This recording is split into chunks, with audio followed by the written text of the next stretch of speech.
राजगवाई public school संघर्ष नगर के director Rizwan उल हसन के द्वारा पंजाब आपदा के लिए मुहिम चलाकर करीब 5.25 लाख फंड जमा कर अति बाढ़ग्रस्त पंजाब के 14 जिलों में जहां की स्थिति अत्यंत खराब है वहां मदद पहुंचाकर उन्होंने एक सराहनीय काम किया। उन्होंने कहा कि भारत देश में जब भी बड़ी आपदा आती है तो हर सिख समुदाय वहां मदद के लिए पहुंच जाता है। आज पंजाब आपदा में हमें जो मौका मिला उसमें मेरे सभी स्टाफ, स्कूल के बच्चे और उनके पेरेंट्स ने हर संभव मदद की है। उन्होंने कहा कि सिख समुदाय की मदद के लिए सभी संस्थानों ने आगे आना चाहिए। लोगों की हालत जो मैंने देखी है, जैसे बच्चे रो रहे हैं, दाने दाने को मोहताज हैं, ना उनके तन में कपड़े हैं, ना ही जानवरों के लिए चारा है।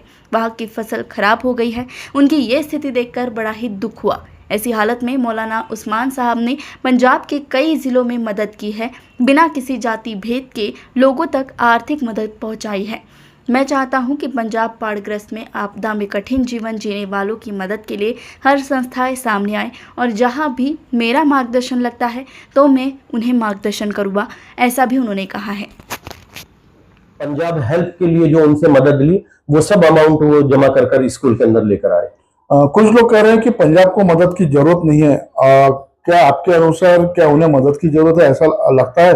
अगर है तो किस चीज की जरूरत है? देखिए, मैं जब वहां पर गया अभी तो मुझे लगा कि जो लोग इस तरह से बोल रहे हैं कि उनको जरूरत नहीं है, वो खुद जाकर जमीनी हकीकत को जाने, क्योंकि मैंने देखा है कि वहां पर क्या हालात हैं। लोग रो रहे हैं, दाने दाने को मोहताज हैं। जो जिस्म पर कपड़े हैं उनके वही एक कपड़े हैं। बच्चे भूख से भी बिलबिला रहे थे और बहुत चीजों की उनको रिक्वायरमेंट है। आज की पोजीशन में उनकी पूरी खेती बाड़ी सब खत्म हो गई है, तो उनको आज की पोजीशन के अंदर में तो उनके जानवरों के चारे के लिए उनको भी बहुत ज्यादा जरूरत है, उनके तन पे कपड़ों की बहुत ज्यादा जरूरत है। अगर कोई ये कहता है कि वहां जरूरत नहीं है तो मैं उनसे ये रिक्वेस्ट करूंगा कि वो जमीनी हकीकत को जानने के लिए वहां पर एक बार विजिट दे। पंजाब के लोगों को देखकर आपको क्या आखिर महसूस हुआ? मुझे ये महसूस लगा कि वो हमारे देश का ही एक हिस्सा है और क्योंकि वो कम्युनिटी हमेशा लोगों की हेल्प के लिए सामने आई है, तो मुझे यही महसूस हुआ कि आज पंजाब जिस आपदा पे खड़ा हुआ है तो मैं सभी अपने देशवासियों से करूंगा कि आज कदम से कदम मिलाकर और कांधे से कांधा मिलाकर वो पंजाब के लिए सबने सामने आना चाहिए। पंजाब वासियों का आपके प्रति क्या ऐसा बिहेवियर रहा? मैं तो उनके बिहेवियर को देखकर एकदम ग्लैड हो गया। मुझे तो ऐसा लगा कि बस मैं बता नहीं सकता उनके उसमें कि आज वो इस कंडीशन में है कि उनके पास ना पहनने के लिए कुछ है, ना ओढ़ने के लिए कुछ है, ना खाने के लिए कुछ है। लेकिन आज भी जिन भी उस लोगों से मिला हूं उनमें से हर एक आदमी ने एक ही बात कही कि प्लीज आप हमारे घर चलिए और कुछ जलपान कर लीजिए। मैं तो उनकी ये चीज देखकर, उनकी मेहमान नवाजी देखकर ये था कि इस पोजीशन के अंदर और इतने हालात बिगड़ने के बावजूद भी उन लोगों के अंदर इतनी मोहब्बत और ये है, तो मैं तो एकदम ग्लैड हूं उनकी इस बात को देखकर। मौलाना उस्मान साहिब इमाम, इनका कितना कॉपरेशन आपको रहा? मैं तो ये कहूंगा कि आज की पोजीशन के अंदर में पंजाब को मौलाना उस्मान साहब जो है, जो वहां पंजाब के शाही इमाम है, उन्होंने ही संभाल कर रखा है और उनकी मदद तो मैं लफ्जों में बयान नहीं कर सकता। मैंने उनको देखा है कि सुबह से लेकर शाम तक और शाम से लेकर रात तक उनको चैन नहीं है। कभी वो इधर जा रहे हैं, कभी उधर जा रहे हैं, और लोगों से मिलना और अपील करना और इतने प्यार और मोहब्बत से लोगों के लिए आगे आना, ना कोई कास्टिज्म उनके अंदर में, हर किसी के लिए एक समान। तो मैं तो मौलाना उस्मान साहब को मैं सल्यूट करता हूं कि उनकी जो मदद है आज की पोजीशन के अंदर में, शायद मैंने अपनी लाइफ के अंदर में उस वैसी मदद और वैसा लोगों के प्रति मोहब्बत अभी तक नहीं देखा। नागपुर वासियों को, स्कूल के बच्चों को और इंस्टीट्यूशन को क्या आप कोई संदेश देंगे?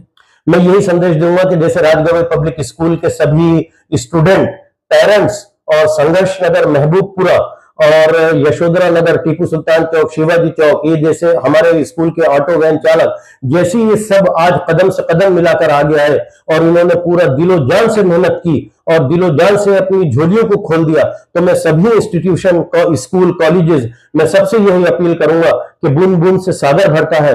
हम पूरे पंजाब को एक स्टैंड पर तो खड़ा नहीं कर सकते, लेकिन हमारी छोटी सी मेहनत चंद चेहरों पर खुशी ला सकती है। तो मेरी यही उन लोगों से सबसे हाथ जोड़ के रिक्वेस्ट है कि आप सब लोग सामने आए और छोटी छोटी मदद के तौर पर आप खुद वहां पहुंचे और अपने हाथों से वो मदद करें, ताकि आप जमीनी हकीकत का भी पता चल जाए और चंद चेहरों के ऊपर में उनके जरिए मुस्कुराहट आ जाए। अब पंजाब जाने के लिए अगर आपसे कोई गाइडेंस मांगता है तो आप उन्हें क्या गाइडेंस देंगे? मैं उनके लिए हमेशा तैयार हूं।